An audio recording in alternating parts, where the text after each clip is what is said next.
बाबासाहेबांची जी जयंती आहे मूलतः संविधानाच्या मूल्यांची वृद्धी करणारा हा महोत्सव आहे.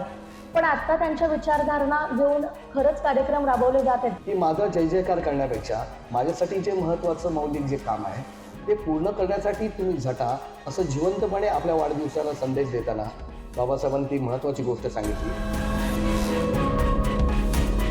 राजकीय पक्ष देखील बाबासाहेबांची जयंती साजरी करत आहे आणि त्यांच्या पद्धतीने अजेंडा राबवत आहेत. की काही लोक सो कॉल्ड स्वतःला बुद्धिजीवी म्हणणारे लोक आता म्हणू लागलेले आहेत की जसा विष्णूचा 9वा अवतार बुद्ध आहे असं ते सांगतात, तसं आता विष्णूचा 10वा अवतार बाबासाहेब आहेत असं काही लोकांनी विधान केलेलं आहे. त्याच्या घडीला आपण पाहतोय की जातीच्या नावाखालीच राजकारण केलं जाते. ब्रिटिशांचं शासन हे फक्त 150 वर्षाचं होतं आणि गांधीजींची लढाई ही फक्त 150 वर्षाच्या शासनाच्या विरोधात होती. परंतु फुले शाहू आंबेडकरांची लढाई या देशामध्ये हजारो वर्ष जी विषमतावादी व्यवस्था आणि संस्कृती जी निर्माण झाली होती ती हजारो वर्षाच्या संस्कृतीच्या विरोधातली लढाई होती.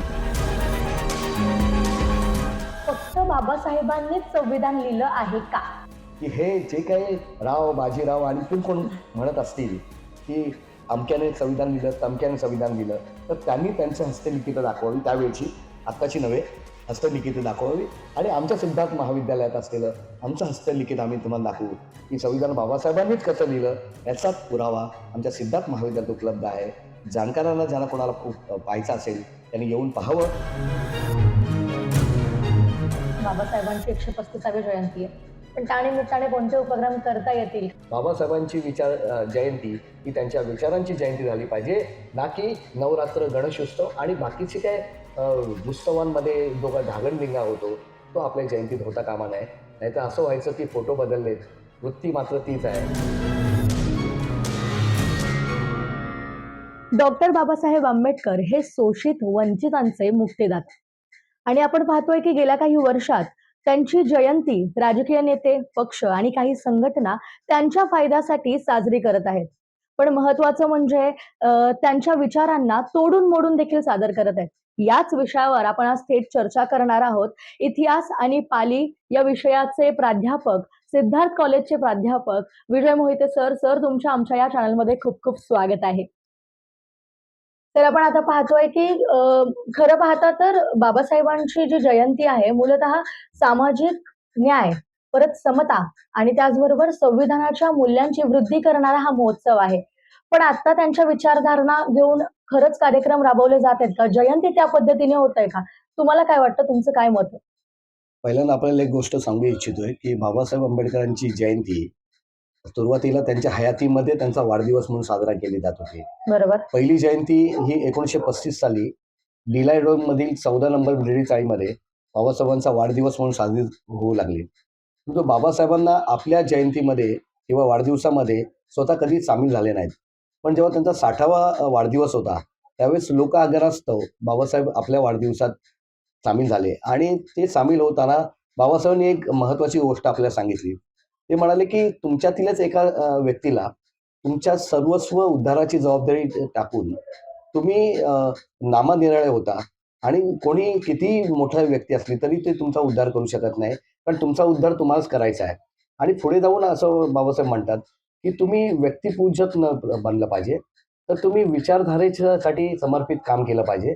आणि त्याच्या पुढे जाऊन ते म्हणाले की एखादा समाज किंवा एखादा देश एका व्यक्ती पुरस्पर जेव्हा तो अ, आपली सगळी जबाबदारी त्याच्यावर टाकत असेल तर तो हुकुमशाहीकडे जाण्याची शक्यता असते. बरोबर. म्हणून पुढे बाबासाहेब असं म्हणतात की माझा जय जयकार करण्यापेक्षा माझ्यासाठी जे महत्त्वाचं मौलिक जे काम आहे ते पूर्ण करण्यासाठी तुम्ही झटा असं जिवंतपणे आपल्या वाढदिवसाला संदेश देताना बाबासाहेबांनी ती महत्त्वाची गोष्ट सांगितली.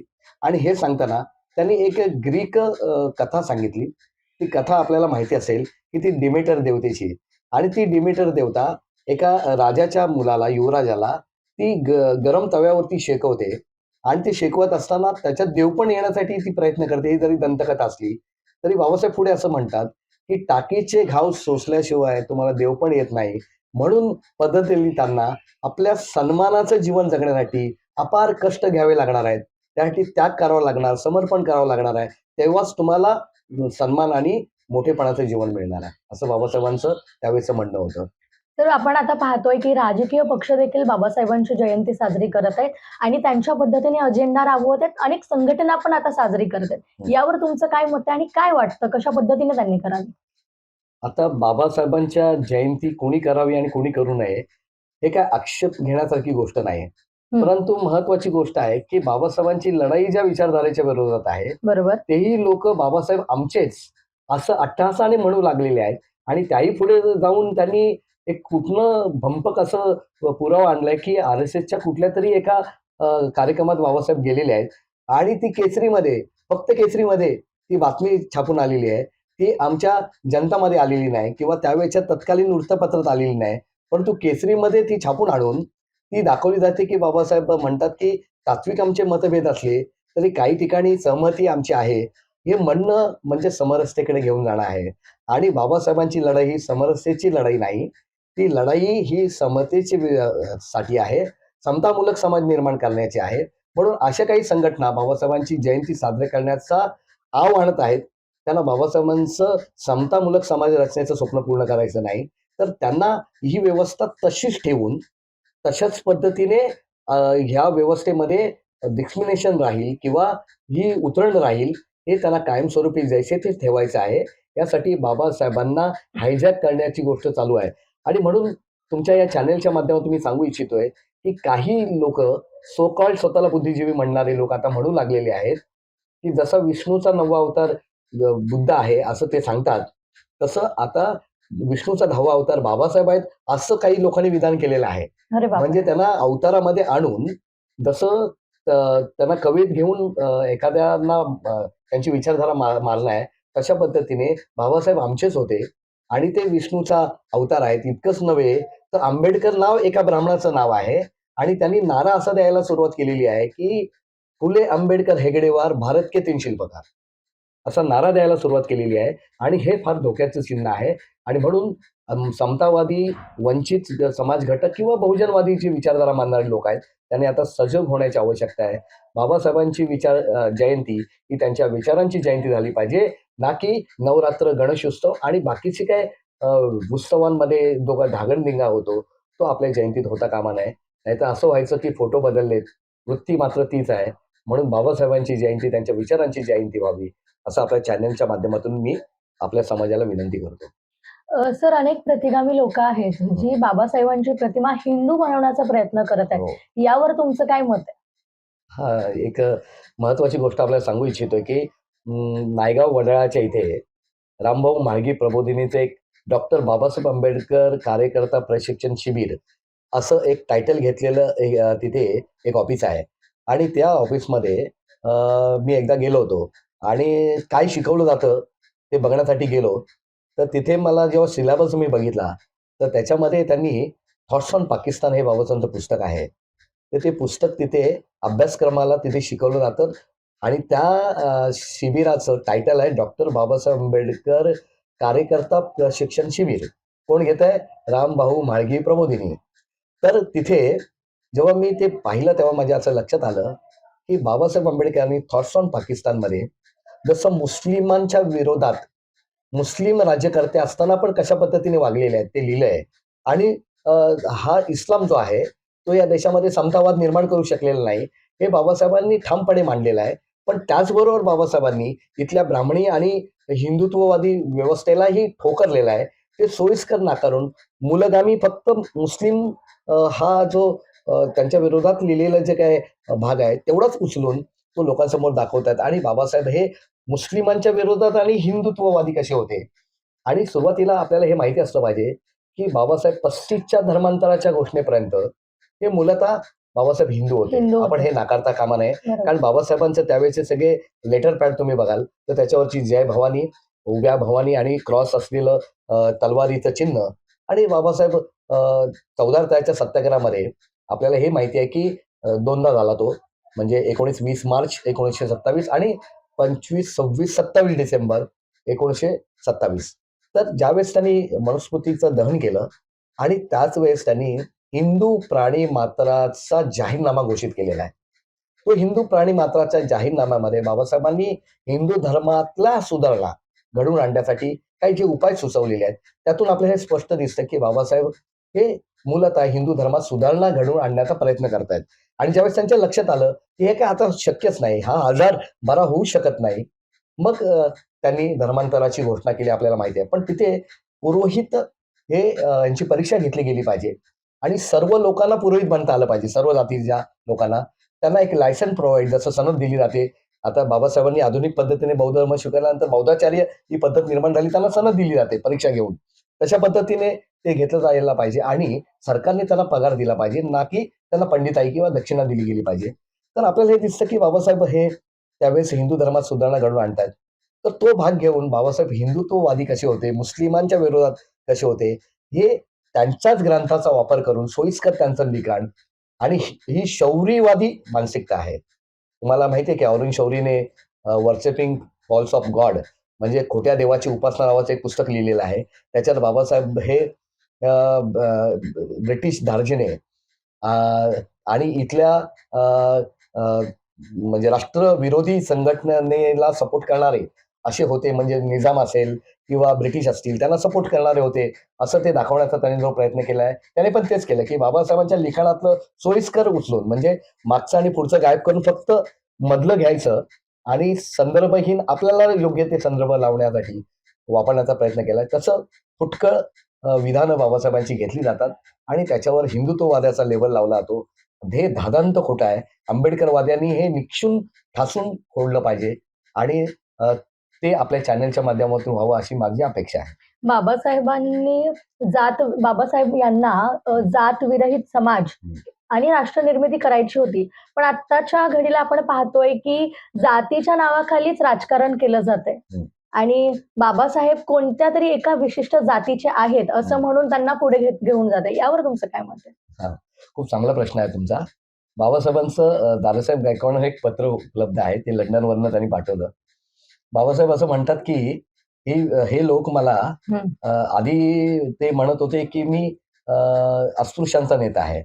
नंतर ते म्हणू लागले ना, अस्पृश्यांपैकी फक्त महारांचा नेता आहे.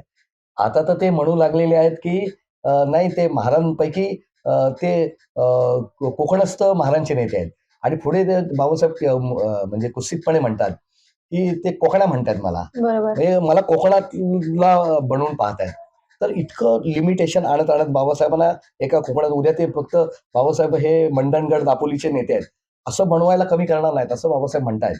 हे असं का म्हणतायत बाबासाहेब? तर बाबासाहेबांची ही लढाई आहे. ती लढाई मूलतः आपण समजून घेतली पाहिजे. ती फुले शाहू आंबेडकरांची, जो 1848 ते 1956 हा 108 वर्षाचा तो अतूट संघर्ष आपल्या देशात निर्माण झालेला आहे. त्याच्यावरती एक जागतिक विदुषी डॉक्टर गेल ओवेंट यांनी एक पुस्तक लिहिलेलं आहे. आपण ते सर्वांनी आवर्जून वाचलं पाहिजे. आपल्या चॅनलच्या माध्यमातून मी सगळ्यांना आवाहन करेन. ते पुस्तक आहे cultural revolt in colonial India, म्हणजे वसाहतिक स्वातंत्र्याचे सांस्कृतिक बंड. हे जे सांस्कृतिक बंड झालेलं आहे, ते बंड सांस्कृतिक बंड आणि संस्कृती ही हजारो वर्ष चालत आलेली आहे. ब्रिटिशांचं शासन हे फक्त 150 वर्षाचं होतं आणि गांधीजींची लढाई ही फक्त 150 वर्षाच्या शासनाच्या विरोधात होती. परंतु फुले शाहू आंबेडकरांची लढाई या देशामध्ये हजारो वर्ष जी विषमतावादी व्यवस्था आणि संस्कृती जी निर्माण झाली होती, ती हजारो वर्षाच्या संस्कृतीच्या विरोधातली लढाई होती. म्हणून गांधीजींचं काम सोपं होतं किंवा स्वातंत्र्य लढ्यात लढणाऱ्या लोकांचं काम सोपं होतं आणि त्यांना जनसमुदायाचा पाठिंबा होता. बाबासाहेब आणि फुले शाहू आंबेडकरांची लढाई फार कठीण होती, कारण ती हजारो वर्षाची होती आणि त्याच्याबरोबर त्यांना जनसमर्थन फक्त काही विशिष्ट समाज घटकाचं होतं. आणि म्हणून ही जी लढाई जी होती, ती लढाई नीट समजून घेतली तर आपल्याला हे कळतं की ही लढाई समतामूलक समाज रचना निर्माण करणारी होती. म्हणजे हिंदू धर्मात असताना हिंदू धर्मात कुठलाही वर्ण राहणार नाही, म्हणजे सर्व एकवर्णीय होतील आणि एकवर्णीय समाज एक हिंदू म्हणून संघटित होईल, असं बाबासाहेबांना 35च्या आधी वाटत होतं. पण 35 नंतर बाबासाहेबांची धारणा बदलली आणि ते म्हणाले की हिंदू धर्मात कधीही कदापि बदल होऊ शकत नाही, कारण हिंदू धर्माचा वर्णव्यवस्था आणि जाती व्यवस्था ही अविभाज्य घटक आहे. जोपर्यंत हिंदू धर्म आहे तोपर्यंत जाती राहणार आहे. Yes. आणि म्हणून जसं आपण एखाद्या किराणा मालाच्या दुकानात गेल्यानंतर आपण किराणा आणायला जातो आणि म्हणाला किराणा द्या, तर तो किराणा देत नाही. तो म्हणेल माझ्याकडे किराणा नाही आहे, माझ्याकडे गहू आहे, तांदूळ आहे, साखर आहे, ज्वारी आहे, वगैरे वगैरे आहे, मसाला आहे, पण तो किराणा नाही. तसं हिंदू धर्मामध्ये कोणीही हिंदू नाही आहे. तो महार, मांग, सांबार किंवा कुणबी, भंडारी, तेली, माळी, सुतार, लोहार, कुंभार, मराठा, ब्राह्मण असं आहे, पण हिंदू कोणी नाही आहे. आणि म्हणून जोपर्यंत हिंदू धर्म आहे तोपर्यंत वर्णव्यवस्था आणि जातीव्यवस्था राहणार आहे. मग काय केलं पाहिजे? तर ज्या धर्माने वर्णव्यवस्था निर्माण केलेली आहे तो धर्मच नाकारला पाहिजे. आणि ज्या धर्मात समता आहे तो एकमेव असा धर्म आहे, तो बौद्ध धर्म आहे, ज्याचा इतिहास या देशात 1700 वर्ष होता. आजही तुमच्याकडे असलेल्या लेण्या, तुमच्याकडे असलेली स्तूप, विहार हे दगडातले लोक दगडातली लेप्या, ती भाषा ओरडून सांगते. फक्त तुम्हाला ते कान पाहिजेत, की अरे हा मानवतावादी धम्म आहे. आणि तो बाबासाहेबांपर्यंत तो आवाज पोहोचला.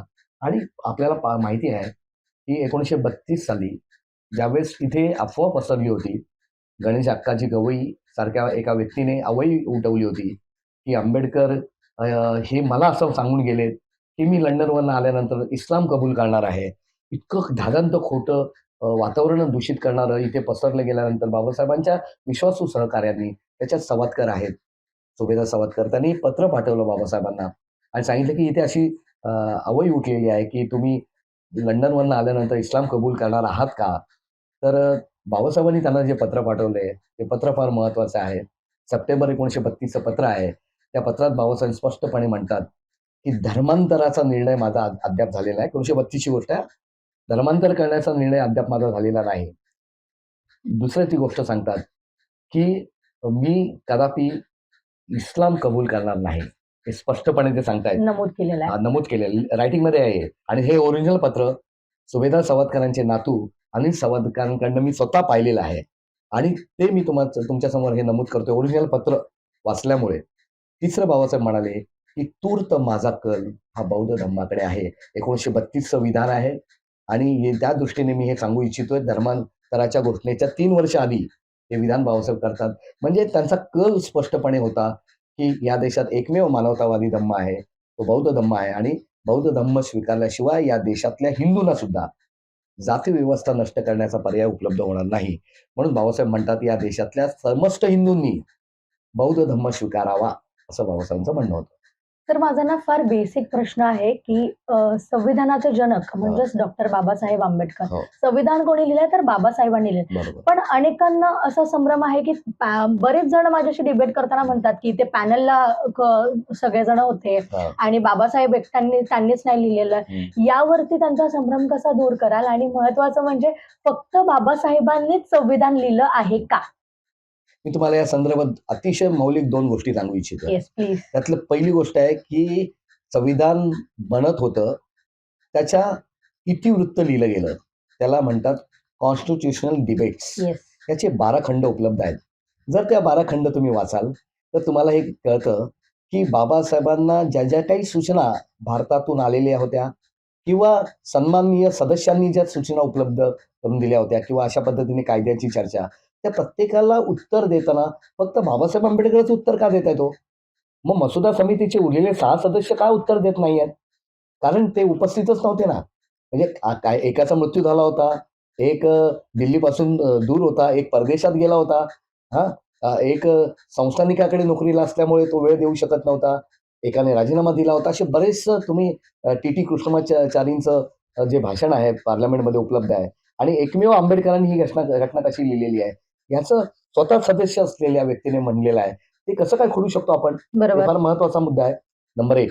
नंबर 2, आमच्या लायब्ररीमध्ये, सिद्धार्थच्या लायब्ररीमध्ये बाबासाहेबांच्या 1932 पासून 1956 पर्यंतच्या 126 डायऱ्या उपलब्ध आहेत. Hand written. ह्या हँड रिटन डायऱ्यांमध्ये 3 डायऱ्या अशा आहेत, की ज्याच्यामध्ये बाबासाहेबांनी संविधानाचा कच्चा आराखडा लिहिलेला आहे. हँड रिटन, टाइप केलेला नाही. आणि हा एक पुरावा आहे, की मी तुम्हाला इथे तुमच्या चॅनलच्या माध्यमातून सांगू इच्छितोय, की हे जे काही राव, बाजीराव आणखीन कोण म्हणत असतील, की अमक्याने संविधान लिहिलं, तमक्याने संविधान लिहिलं, तर त्यांनी त्यांची हस्तलिखितं दाखवावी त्यावेळची, आत्ताची नव्हे, हस्तलिखितं दाखवावी. आणि आमच्या सिद्धार्थ महाविद्यालयात असलेलं आमचं हस्तलिखित आम्ही तुम्हाला दाखवू, की संविधान बाबासाहेबांनीच कसं लिहिलं, याचाच पुरावा आमच्या सिद्धार्थ महाविद्यालयात उपलब्ध आहे. जाणकारांना ज्यांना कोणाला पाहायचं असेल त्यांनी येऊन पाहावं. मी ह्या 2 गोष्टीच्या माध्यमातून सांगू इच्छितोय, की बाबासाहेबच घटनेचे शिल्पकार आहेत. हे स्वतः बाबासाहेब म्हणत नाही आहेत. तर संविधानाच्या समितीमध्ये जी काही कॉन्स्टिट्युशनल जे काही निवडणुका होऊन जे निवडून आलेले 300च्या आसपास लोक होते, त्यांनी एकमुखाने संविधानात म्हटलं की बाबासाहेब आंबेडकर हे घटनेचे शिल्पकार आहेत. बाबासाहेब आंबेडकर घटनेचे एकमेव शिल्पकार आहेत. मग शिल्पकार बाकीच्या 6 लोकांना का म्हटलं जात नाही? बरोबर. है ना? मग बाबासाहेब जर घटनेचे शिल्पकार नाहीत, तर बाकीची जी काही लोकं होते त्यांच्या नावासमोरही घटनेचे शिल्पकार म्हटलं जायला पाहिजे होतं, है ना? कारण शिल्प हे एकाच माणूस एक मूर्ती घडवतो. आणखी 10-10 लोकं जर एकच मूर्ती घडवायला लागले, तर 7 आंधळे आणि हत्तीच्या कथेसारखं होईल. म्हणजे जर नाक घडवताना नाक लांब होईल, कान घडवताना कान आणखीन विद्रूप होईल. कारण एकच माणूस जेव्हा काम करतो ना, त्याचं फ्रेमवर्क खूप सुंदर होतं. आज जगातली अद्वितीय अशी घटना आपली जी बनलेली आहे, ती एकाच माणसाचं फ्रेमवर्क आहे. त्यामुळे ती सुंदर आहे. क्या बात है! सर संविधानाची सध्याची परिस्थिती काय आहे? आता अनेक बरेच जण नारा लावत आहेत, की हं, संविधान बचाव मोहीम हं. राबवत आहेत. संविधान वाचवण्याची गरज आहे. सध्याची परिस्थिती तुम्हाला काय वाटते? तुम्हाला हे माहिती असेल, की बाबासाहेबांनी संविधान लिहिल्यानंतर जे काही मत व्यक्त केलं होतं आणि त्यानंतर ते म्हणाले होते, की जर हे संविधान योग्य ठरलं नाही, तर ते जाणणारा पहिली व्यक्ती मी असेन. असं बाबासाहेब म्हणाले होते आणि त्याही पुढे मी जाऊन सांगू इच्छितो आपल्याला, की बाबासाहेब म्हणाले, की कुठलंही संविधान हे एक कायद्याचं पुस्तक असतं. ते स्वतःहून काही चालत नाही. चालवणारे हे जर लायक नसतील, तर संविधान ही नालायक ठरेल. तर आपल्याला हे माहिती आहे, की संविधान हे जरी हात न लावता सुद्धा त्याला मोडीत काढता येतं. गेल्या 70 वर्षात वेगवेगळ्या राज्यकर्त्यांनी हे संविधान मोडीत काढण्याचा प्रयत्न केलेला आहे. हे दुःखदायक वक्तव्य मी आपल्यासमोर करू इच्छितो. मी कोणाची समर्थन करत नाही किंवा कोणाचा विरोधही करत नाही. पण बरोबर. वास्तव मांडण्याचा मी अगदीच. प्रयत्न करतोय. मग ते काँग्रेस असेल, मध्ये मध्ये आलेलं जनता सरकार असेल किंवा त्यानंतर आलेलं जनता दल सरकार असेल किंवा मग आता बीजेपी सरकार असेल. सगळ्यांनी संविधानाची मोडतोड केलेली आहे. कुणीही संविधान प्रामाणिकपणे राबवण्याचा प्रयत्न केलेला नाही. पण ही जबाबदारी आंबेडकरवाद्यांची आहे. म्हणून बाबासाहेब म्हणाले होते, की जा आणि आपल्या घराच्या भिंतीवर लिहून ठेवा. तुम्हाला या देशाची शासनकर्ती जमात बनायचं आहे. पण तुम्ही आता त्या भिंती शोधतोय, की त्या कुठल्या भिंतीवर लिहून ठेवलेलं आहे, है ना? आणि आमच्या लोकांनी त्या भिंतीवर आणखीन काय चुना फासलाय की काय? त्या चुना लावायचंच कामं मोठ्या प्रमाणात झालेलं आहे. तर मग जर आमच्या घराला त्यावेळी भिंती नव्हत्या, तर आपल्याला ते काळजाच्या भिंतीवरती कोरून ठेवायला सांगितलं बाबासाहेबांनी. तर मला असं वाटतं, की ते आपल्या काळजावरती आहे. आंबेडकरवाद्यांनी लवकरात लवकर या देशामध्ये फुले शाहू आंबेडकर जो विचारधारा आहे, ती जनसामान्यांपर्यंत पोहोचून जनमत तयार केलं पाहिजे. मी आशावादी आहे. ठीक आहे, आज मनुवाद्यांचं सरकार आहे. कधी नव्हतं? बरोबर. हजारो वर्षाच्या प्रवाहात मनुवाद्यांचं सरकार सातत्याने होतं. पण कोणीतरी एक चार्वाक, कोणीतरी एक बुद्ध, कोणीतरी एक अशोक, आहे ना? कोणीतरी अ, गौतमीपुत्र सत्कारणी, आहे ना? कोणीतरी मग शिवाजी आणि कोणीतरी फुले शाहू आंबेडकर उभा राहतो. हे सातत्याने झालेलं आहे क्रांती प्रतिक्रांतीच्या प्रवाहामध्ये. मला आशा आहे, की कोणीतरी पुन्हा एखादा अ, आंबेडकर उभा राहील, तो येईल आणि हे सगळं संचित घेऊन तो पुन्हा लढेल. फक्त एवढंच आहे, सैन्य तयार आहे, पण कप्तान नाही आहे. बरोबर. आमची लढाई आम्ही का हरतोय? तर आमच्याकडे सैन्य वामनदादा म्हणतात, की अ, भीमाकडे फक्त पायदळ होतं आणि फक्त त्या पायदळावरती हे महाडची लढाई काळारामची लढाई लढली बाबासाहेबांनी पायदळाच्या वरती. आता तर आधुनिकता आलेली आहे. आता 3-3 दळं देशाच्या संरक्षणासाठी आहेत. म्हणजे वायुदल आहे, त्याच्यानंतर नौदल आहे आणि म्हणजे नाविक दल आणि पायदळ आहे. तर अशा रीतीने आता आधुनिक जो समाज आहे, मला नेहमी असं वाटतं, की अख्ख्या देशामध्ये आपण सोशल मीडियामध्ये बघतो, की महाराष्ट्रापेक्षा साऊथपेक्षा आज उत्तर भारतामध्ये आज आंबेडकरवादाचं जे काही लोण पसरलेलं आहे, आता ते कोण थोपवू शकत नाही. तरुणाई मी आशावादी आहे मी कारण शिक्षक असल्यामुळे सातत्याने गेल्या 24 वर्षात मी तरुणाईशी माझा संपर्क येतो. तरुण आज आंबेडकरवादी बनतोय. पण एक म्हणजे सैन्य तयार आहे. कप्तान नाही आहे. माझी आशा आहे, की कोणीतरी कप्तान येईल आणि तो कप्तान ही लढाई लढेल आणि ती जी काही सर्वोच्च खुर्ची आहे पंतप्रधानांची, आज ना उद्या किती दिवस ती आम्हाला झुलकावणी देणार आहे. ती काबीज केल्याशिवाय राहणार नाही. या आशावादी नोटवरती मी तुम्हाला बाबासाहेबांच्या जयंतीच्या शुभेच्छा देत असताना त्यांच्या पूर्वसंध्येला मी गोष्ट सांगू इच्छितोय, की आता 135व्या जयंतीला आपण सामोरे जातोय. बाबासाहेबांनी एक गोष्ट आपल्याला सांगून ठेवलेली आहे. अंतिम विजय आपला आहे. कारण आपल्या बाजूने सत्य आहे. येस. फक्त सत्य हे परेशान होतं, पराभूत होत नाही. आणि म्हणून सत्य हे लोकांपर्यंत पोहोचवणं हेच आंबेडकरवाद्यांचं काम आहे. हे जयंतीच्या निमित्ताने आपण जर करू शकलो तर मला माहिती आहे माझं नावच विजय असल्यामुळे हा विजय हा आपला आहे, नक्कीच आपला आहे. तर तुम्ही इतिहासाचे अभ्यासक आहात, इतिहास या विषयाचे प्राध्यापक देखील आहात.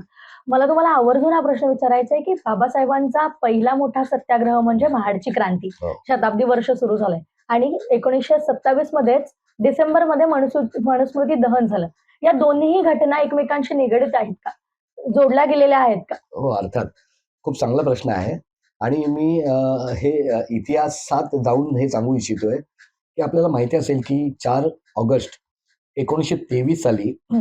रावबहादूर सिकेबोले हे भंडारी समाजाचे त्यावेळचे नेते आणि आमदार त्याने आपल्या मुंबई विधिमंडळात म्हणजेच त्यावेळेचं मुंबई राज्याच्या विधानमंडळामध्ये एक ठराव पास केला होता, की पाणवठे, धर्मशाळा, शाळा, हॉस्पिटल किंवा प्रार्थना स्थळं जी सरकारी अनुदानात चालतात ते अस्पृश्यांसाठी खुले व्हावेत. मग सुरुवातीला बाबासाहेबांनी, मी माझ्या पदार्थ सांगत नाही, खैरे मोडेंच्या चरित्रखंडामध्ये ह्याचा रेफरन्स आलाय, की बाबासाहेबांनी पहिलं ठिकाण निवडलं होतं ते पंढरपूर. आता तुम्ही पंढरपूरचे आहात म्हणून मी येस. सांगू इच्छितो, की पंढरपूर हे ठिकाण निवडलं होतं. पण पंढरपूर हे जेव्हा त्यांनी माहिती घेतली तेव्हा कळलं, की ते खाजगी मालमत्ता आहे आणि खाजगी ठिकाणी हा बोले ठराव लागू होत नव्हता. म्हणून मग बाबासाहेबांनी हे खैरमोडींच्या 3ऱ्या खंडामध्ये आलेलं आहे, की त्यांनी सांगितलं, की बाबासाहेबांनी आपल्या कार्यकर्त्यांना सांगितलं, की ज्या रायगडावरती छत्रपती शिवाजी महाराजांचा राज्याभिषेक करायला इथल्या पुरोहित वर्गाने अर्थात ब्राह्मणशाहीने विरोध केला, त्याचा बदला घेण्यासाठी रायगडाच्या पायथ्याला असलेलं महाड हे ठिकाण मी निवडत आहे. आणि आपल्याला हे माहिती असेल, की ज्यावेळेस पाण्याला हात घातला गेला, तेव्हा आपल्या लोकांनी जे नारे दिलेले आहेत, ते नारे होते हर हर महादेव, छत्रपती शिवाजी महाराज की जय. आणि आपल्याला हेही माहिती असेल, की सत्याग्रहानंतर म्हणजे सत्याग्रह जो 25 डिसेंबरला झाल्यानंतर बाबासाहेब थेट गेलेले आहेत ते रायगडावरती आणि रायगडावरती गेल्यानंतर तिथे त्यांनी समाधीला आणि सिंहासनाला नतमस्तक झाली. ती रात्र तिथे त्यांनी काढलेली आहे आणि ती रात्र काढल्यानंतर बाबासाहेब रायगडावरती का जात आहेत? तर त्यांना शिवाजीचं जे काही रयतेचं राज्य आहे, ते या देशात पुन्हा एकदा प्रस्थापित करण्याचं बाबासाहेबांचं एक ध्येय होतं. आणि दुसऱ्या बाजूला दुसऱ्या दिवशी बाबासाहेब जात आहेत, ते महाडच्या जवळ असलेल्या गांधारपाले लेण्यामध्ये आणि लेण्यात जाऊन बाबासाहेब सांगतात, की हा तुमचा सांस्कृतिक वारसा आहे. आणि जिथे महान भिक्षू जिथे बसलेले आहेत, तिथे आपल्या समस्त कार्यकर्त्यांना सांगतात, तिथे तुम्ही बसायचं नाही. आणि इथे महान भिक्षूंनी बसून प्रवचन दिलेली आहेत. तिथे बसण्याची आपली योग्यता नाही. मग बाबासाहेब हे 2 वारसा का देत आहेत? म्हणजेच रयतेचं राज्य म्हणून आधुनिक काळात ते शिवाजीच्या राज्याकडे, शिवाजी महाराजांच्या राज्यांकडे बघतात, स्वराज्याकडे, हिंदवी स्वराज्याकडे आणि दुसऱ्या बाजूने सांस्कृतिक वारसा म्हणून ते बुद्ध वारसा आपल्याला देत आहेत. 1927 सालची ही घटना सांगतोय मी आपल्याला. कारण 27च्या आधी बाबासाहेब हे फक्त एक उच्च विद्या विभूषित व्यक्ती होते. तितके ते प्रसिद्ध नव्हते. पण 27च्या या महाडच्या क्रांतीनंतर बाबासाहेब आंबेडकर हे जागतिक लेव्हलचे नेते म्हणून प्रसिद्ध झाले. कारण BBC पासून त्यावेळच्या सगळ्या ब्रिटिश वृत्तपत्रांनी बाबासाहेबांच्या या महाडच्या घटनेची वार्ता ही जगभराच्या पेपरमध्ये आलेली होती.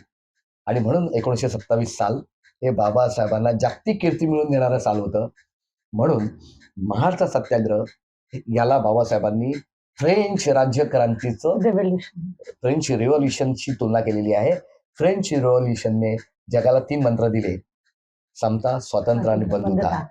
परंतु महाडच्या क्रांतीने 4थं जगाला दिलेलं मंत्र आहे. आणि हे आपल्याला माहिती असलं पाहिजे. आपल्या चॅनलच्या वतीने मी सांगू इच्छितोय, की समता, स्वातंत्र्य आणि बंधुता हा भाग होता फ्रेंच राज्यक्रांतीने दिलेला. पण 4था जुडलेला न्याय, सामाजिक न्याय हे महाडच्या सामाजिक क्रांतीने दिला. तो जगाला दिलेला आहे, नुसता महाराजांना नव्हे, येस. भारताला नव्हे, जगाला. हा 4था न्यायाचा जो सामाजिक न्यायाचा जो तो प्रस्थापित केलेला जो 4था मंत्र आहे, तो महाडच्या क्रांतीने जगाला दिलेला आहे. हे आपण जगाला ओरडून सांगितलं पाहिजे. आपल्या चॅनेलच्या माध्यमातून हे जावं ही माझी अपेक्षा आहे. बाबासाहेब नेहमी म्हणायचे, की माझी 10 भाषण आणि कर्नाटकांचं एक गाणं. हं. पण आता जे आपण सध्या सांस्कृतिक कलामंच पाहतोय, हां. त्यांची चळवळ म्हणा किंवा बाबासाहेबांचे विचार योग्य पद्धतीने पोहोचवत आहेत का? तुम्हाला काय वाटतं? कारण आता आपण पाहतोय, की गौतमी पाटील पासून सगळेजणच परफॉर्म करत आहेत आणि जयंतीला देखील. मला कोणाचं नाव घेऊन आक्षेप नाही करायचा पण जयंतीला अशा सगळ्या गोष्टी करणं किंवा सांस्कृतिक वारसा ही तरुणाई या पद्धतीने पुढे नेते योग्य आहे की अयोग्य? बाबासाहेबांची जयंती कशी करावी हा सध्या एक वादाचा प्रश्न उपस्थित आहे आणि मला विद्यार्थी सातत्याने विचारतात की बाबासाहेबांची जयंती नाचून करायची की वाचून करायची. बरोबर. मी काय नाच गाण्याच्या विरोधातला नाही, कारण मी स्वतः कवी आहे. त्यामुळे गाणं, कविता, गाणी, नाचणं त्याच्या विरोधात आपण असू शकत नाही, कारण आपला समाज हा कलावंतांचा समाज आहे. परंतु त्याला एक परिमाण ठरलं पाहिजे, कारण बुद्धाचा धम्म बाबासाहेबांनी दिलाय आणि तो मध्यम मार्ग आहे, मिडल पाथ आहे. मी नेहमी असं म्हणतो की वा नाचलंही पाहिजे, कारण तो अद्वितीय दिवस या दुनियेत आला नसता 14 एप्रिल. तर आज माणसात आलो नसतो, आज मी सूटबूट घालून मी तुमच्या समोर बोललो नसतो, कारण मी जनावर होतो. आपण सारे जनावर होतो. तो दिवस आला आणि आपण माणसात आलो. आपल्याला माणूस बनवणारा तो दिवस आहे. त्यामुळे तो आनंदाचा दिवस आहे. आपण त्या दिवशी नाचलंच पाहिजे. पण जोश के साथ होश भी रखना चाहिए. कारण बाबासाहेबांनी दुसरा एक मार्ग दिला. मी 60व्या वाढदिवसात ते म्हणाल, की माझा जय जयकार आणि उदो करण्यापेक्षा माझ्यासाठी जे मौलिक महत्वाचं काम आहे, ते करण्यासाठी तन मन धनाने तुम्ही झटलं पाहिजे. हे जे काय बाबासाहेबांचं म्हणणं आहे, तिकडे मी आमचं लक्ष वेधू इच्छितो, तरुणांचं लक्ष वेधू इच्छितोय, की 14 एप्रिलला मिरवणूक निघाली पाहिजे, कारण बाबासाहेब हयात असताना त्यांच्या मिरवणुका निघालेल्या आहेत. इव्हन गुजरातमध्ये बाबासाहेबांची बडोद्यामध्ये मिरवणूक निघालेली आहे. म्हणजे बाबासाहेबांना गाडीत बसून त्यांची मिरवणूक निघत होती. आता तर आपण बाबासाहेबांचा फोटो पुतळा बसून आपण मिरवणूक काढतोय. जिवंत बाबासाहेबांची मिरवणूक काढली गेलेली आहे. आता तर बाबासाहेब फोटोमध्ये आहेत किंवा पुतळ्यात आहेत. पण बाबासाहेबांचा विचार उपलब्ध आहे. मी आपल्याला सांगू इच्छितोय, की बाबासाहेबांच्या जयंतीत गाणी झाली पाहिजेत, पण पूर्वी जे कव्वाल होते, जसं आपले नेते मंडळी खेडोपाडी नाही पोचले. ते काय विशिष्ट शहरापुरते पोचले, पण खेडोपाडी जे काय बाबासाहेब पोचवले, ते कव्वाल त्यावेळेचे जे गायक कवी मंडळी होती, मग ते भीमराव कर्डक असतील, वामनदादा कर्डक असतील, श्रीधर ओवाळ असतील किंवा अनेकांची नावं घेता येतील. त्यांनी आपापले पद्धतीने हे बाबासाहेबांचा विचार गाण्यांच्या माध्यमातून, कवलांच्या माध्यमातून, जलसाच्या माध्यमातून पोहोचवला. परंतु आता जे काही हिडीस स्वरूप आलेलं आहे, हे हिडीस स्वरूप आमच्या लोकांनी ओळखलं पाहिजे आणि नकळत बाबासाहेबांचा आपण गणेश उत्सव आणि नवरात्र उत्सव करतोय काय? आणि तिकडे ज्या उत्सवात आचकट-विचकट जे काही गोष्टी होत आहेत, ते योग्य आहे का? याचा विचार आपण केला पाहिजे. आणि मी आशावादी आहे, की जसं जागरण होईल, जसं माझ्या पिढीमध्ये मी विद्यार्थी होतो, तेव्हा कुणीतरी कॉलेजच्या जीवनामध्ये कोणतरी कॅडर कॅम्प प्रशिक्षण शिबिराच्या माध्यमातून आम्हाला बाबासाहेब शिकवला गेला. म्हणून आमच्या त्या ओल्या मातीला एक आकार आला. तसा आकार देणारी यंत्रणा आज उपलब्ध नाहीये. माझ्यासारखा शिक्षक एक मर्यादित वर्गामध्ये किंवा प्रबोधन करता येईल तिथे आम्ही विहारांमध्ये जाऊन करतोय. परंतु हे जे काही काम मोठ्या प्रमाणात व्हायला पाहिजे, दर रविवारी, दर शनिवारी, दर संध्याकाळी व्हायला पाहिजे होतं, ते थांबलेलं आहे. हे जर झालं, तर जी तरुणाई जयंती करते, तर आता जयंती कशी करावी याबद्दल RSS मध्येच आता रामभाऊ म्हाळगी प्रबोधिनीने कीर्ती कॉलेजमध्ये आंबेडकर जयंती कशी करावी याच्यासाठी दिवसभराचं शिबिर घेतलं होतं. तर ते लोक आम्हाला बदलण्यासाठी शिबिरं घेतात. मग आमचे लोक का थांबलेत? आम्ही आमच्या वस्त्यांमध्ये शिबिरं घेऊन कशी जयंती केली पाहिजे, याचं जर मार्गदर्शन केलं, तर मला असं वाटतं, बदल हा निसर्गाचा नियम आहे. बदल होईल. मला असं वाटतं, की ही 135वी जयंती करतोय. 150वी जयंतीला सामोरं होईपर्यंत हे चित्र बदललेलं असेल. नाही बदललं तर आपण नक्कीच बदलू. कारण प्रत्येक गोष्टीला कार्यप्रवीणता ही फार महत्वाची असते. निश्चय आणि त्या निश्चयाबरोबर समुच्चयाला बदलण्याची ताकद ज्या विचारधारेत आहे, ती कार्यप्रवीणता आपण जर केली, तर मला असं वाटतं, की आपण सगळे कामाला लागलो तर हे बदल घडून येईल. तर माझा शेवटचा प्रश्न आणि महत्वाचा याच प्रश्नाला मी अनुसरून घेते, की अ, कोणते उपक्रम राबवता येतील? आता येत्या 14 एप्रिलला बाबासाहेबांची 135वी जयंती आहे. पण त्यानिमित्ताने कोणते उपक्रम करता येतील? काय आवाहन कराल जनतेला आणि स्पेशली तरुणांना? मी आपल्याला हे सांगू इच्छितोय, की बाबासाहेबांचं जे ध्येय आहे, ते नेमकं काय आहे ते अजूनही तरुणाईला समजलेलं नाही किंवा आंबेडकरवाद्यांना समजलेलं नाही. अन्न, वस्त्र, निवारा ह्या मूलभूत गरजा बाबासाहेबांच्या चळवळीने तुमच्या भागवल्या. परंतु आपल्याला ही गोष्ट माहिती असली पाहिजे, की आता जे प्रश्न आहेत ते बदललेले आहेत. कुठले प्रश्न आहेत?